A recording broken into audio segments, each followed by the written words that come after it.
Students, coming to the next concept, equipotential surfaces. What is meant by equipotential surface? Consider there is a point charge q. From this point charge q at certain distance r, so there is some potential V is equal to 1 by 4 pi epsilon naught q by r. Another point which is at the same distance, V equal to 1 by 4 pi epsilon naught q by r. Here potential is same at the 2 points. Another distance r, same potential V. Another distance r, same potential V. So points are different, distance is same. Automatically at every point potential is same, 1 by 4 pi epsilon naught q by r. Potential due to the point charge na 1 by 4 pi epsilon naught q by r. So like this, around this charged particle you may get so many points which are having same potential. You will get so many points which are having same potential. Now imagine a curve joining all these points which are having same potential. Imagine a curve like this. So the locus means, in mathematics, the curve joining all the points which are at same potential. The locus of all the points which are having same electrostatic potential. This curve is called equipotential surface. This curve is called equipotential surface, remember. Now coming to our concept, equipotential surfaces. So theory points are coming in this concept, remember. First of all, definition. So equipotential surfaces, the locus of all the points which are having same electrostatic potential is known as equipotential surface. Now coming to some properties which are very useful. Potential difference between the 2 points on the equipotential surface is 0. See how? I told you in this diagram, here potential is V, here also potential is V, here also potential is V. So between these 2 points, potential difference is V minus V, 0. So this is the first point I am explaining. Potential difference between 2 points on the equipotential surface is 0. Now next point, since potential difference is 0, work done to move a test charge on the equipotential surface is 0. So work done formula W is equal delta V into Q. So delta V is equal to 0. I explained in first point. 0 into Q naught is nothing but 0. Means what I am explaining in this diagram, if I want to bring a charge Q naught from here to here, I want to bring a charge Q naught from here to here. So between successive points, so how much work I have to do? 0. So I explain the reason also, but sentence is very important. Now important point, electric field is always perpendicular to equipotential surface. That is, electric lines of force are always perpendicular to equipotential surface. What is this sentence? Everyone can see. So this is a charge and this surface is called equipotential surface. Everywhere potential is same. Okay. Now I told you work done to move a charge Q naught from one point to another point is 0. Work done to move Q naught from one point to another point, that is 0. And it is giving electric field like this. And this is called equipotential surface. Now coming to this point, W is equal to 0. 11th class formula, W is equal to F bar dot ds bar is equal to 0. F means Eq naught. Here electric field is there. In this electric field, Q naught is moving. So force is acting on this Q naught by this electric field. That formula F is equal to Eq naught dot ds bar is equal to 0. E never be 0, Q naught never be 0. So E bar dot ds bar is equal to 0. So in 11th class mathematics, physics I explained, if two vectors multiplied with a dot product of two vectors is 0, automatically the two vectors are perpendicular. Like this is the sentence I am saying, E bar dot ds bar is equal to 0. That means E ds cos theta is equal to 0. Cos theta is equal to, this is 0 na, cos theta is equal to 0. That means theta is equal to 90 degree. cos 90 is 0 na, so that is the sentence I am using here. That means electric field is perpendicular to the surface. So that is the sentence I am explaining here. Remember this sentence, very important. The component of electric field along the equipotential surface is 0. What is this sentence? Component of electric field along the equipotential surface. Check it. This is the equipotential surface, this is the electric field. So here the angle is 90. We proved like this.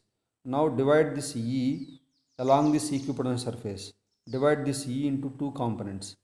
In this direction you will get E sine 90.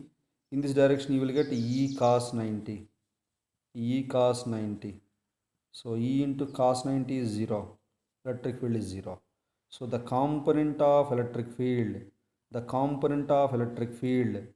along the equipotential surface is 0. Component of electric field along the equipotential surface is 0. Remember. Next, no equipotentials, two equipotential surfaces intersect each other. If we consider, simple sentence. So here is a charge Q. So here is one equipotential surface which is up to the distance R1. So this is equipotential surface. Another distance we can take R2 tak. Here you will get another equipotential surface. This is second one, second equipotential surface. This is first one, this is second equipotential surface. Do you think that these two will intersect? Never. So that is the sentence. No two equipotential surfaces intersect each other. If they will intersect, at the point of intersection, electric field has two directions, which is impossible, remember. Next, in the uniform electric field, the lines of force are parallel. I told you already, this is the sentence. Hence, equipotential surfaces planes are perpendicular to the lines. Just like third point I explained, electric field is perpendicular to the surface. Same sentence indirectly I am saying the lines of force, this is the electric field. So equipotential surfaces, these dotted lines are nothing but equipotential surfaces. These equipotential surfaces are perpendicular to the electric field, remember. So these are the properties. Now coming to the next property, for any point charge, the shape of equipotential surface is spherical. See this sentence, equipotential surface for any point charge is spherical. Sir, how? Same sentence like this. Here is a charge Q, up to the distance R here, potential is V, here up to the distance R, potential is V, up to the distance R, potential is V, up to the distance R, potential is V, up to the distance R, potential is V, like this. Join all these things, three-dimensional, you will get spherical shape like this. That is why for point charge, equipotential surface is sphere. Equipotential surface is similar to that of wavefront in optics. I will explain this sentence in optics chapter. So that is this type of concept is there like that. Now third point you can see, this is very useful for the applications, numerical applications. Equipotential surface helps to find the strong and weak electrostatic field regions. See this sentence, you can able to find very strong electric field, very weak electric field.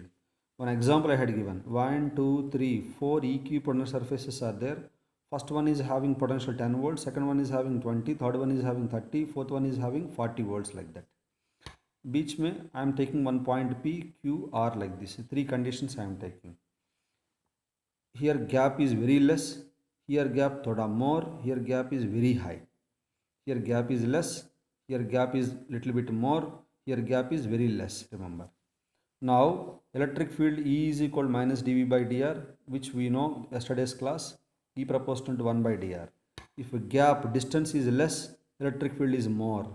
If distance is more, electric field is less. Now see here gap is very less. So gap is very less. Highest electric field is there at point P. So EP is highest. Here gap thoda more. Thoda more means electric field will be less. So less.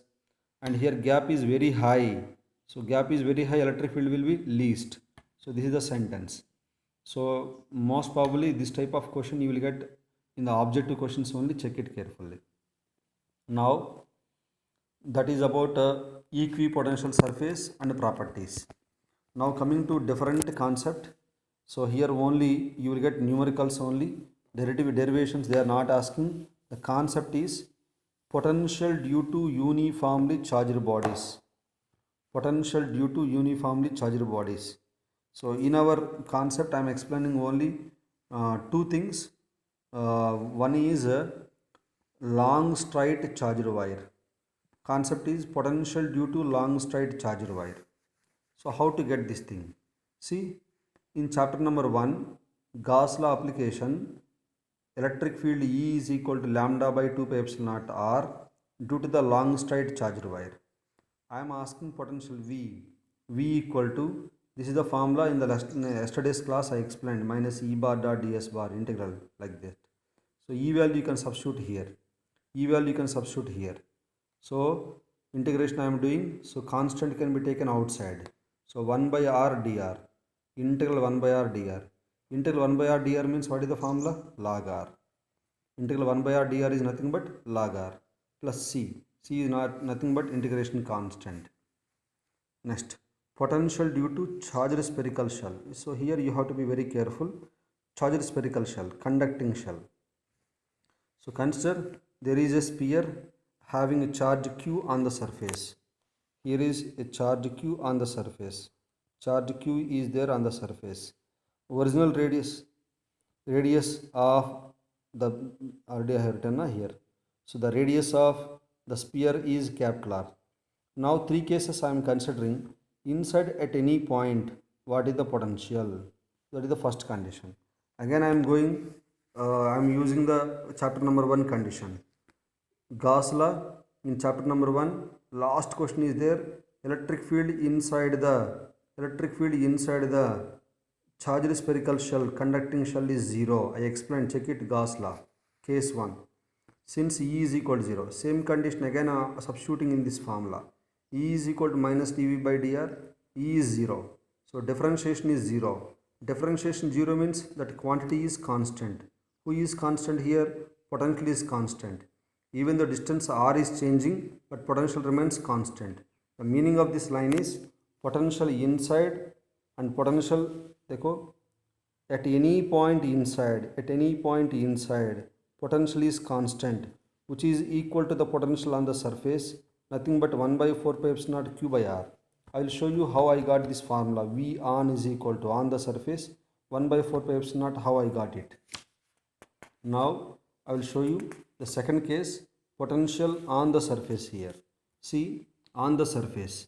So again I am taking this formula from chapter number 1. Electric field on the surface is 1 by 4 pi epsilon naught q by r square. V is equal to minus E bar dot dr bar.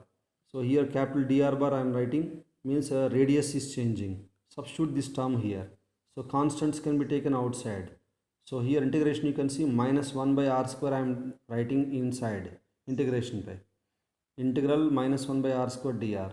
So what is the value of integral minus 1 by r square value, which is nothing but 1 by r. I am saying again, integral minus 1 by r square dr is equal to, what is the value? This is equal to 1 by r. Remember, this is the sentence. Now this is your formula. On the surface, potential V equal to 1 by 4 pi epsilon naught q by r. Now coming to the surface, outside, completely outside, means if a sphere is like this, radius is capital R, charge is like this, but the point is outside here like this. So at this point, what is the potential? This is my question. Simple sentence. Again I am following the same technique. E is equal to minus E bar dot dr bar. E value is equal to 1 by 4 pi epsilon naught q by r square. Once again I am saying, this formula you got from chapter number 1, Gauss law. So substitute. So again same story, minus 1 by r square dr. Again you got the formula 1 by 4 pi epsilon naught q by r. Check this derivation. So here distance is r, charge is q. So it is just like potential due to the point charge. So 1 by 4 pi epsilon naught q by r. See this graph here, potential varies with the distance from the center. Up to the radius, up to the surface tak, inside or on the surface. So ये दोनों equal, V inside and V on both are same, equal, remember. But if you are going outside, like if you are crossing the surface, distance is changing, na? Potential is decreasing. Since distance is increasing, potential is decreasing like this. Remember, this is the concept. Okay. Now, now coming to the next concept in the next slide.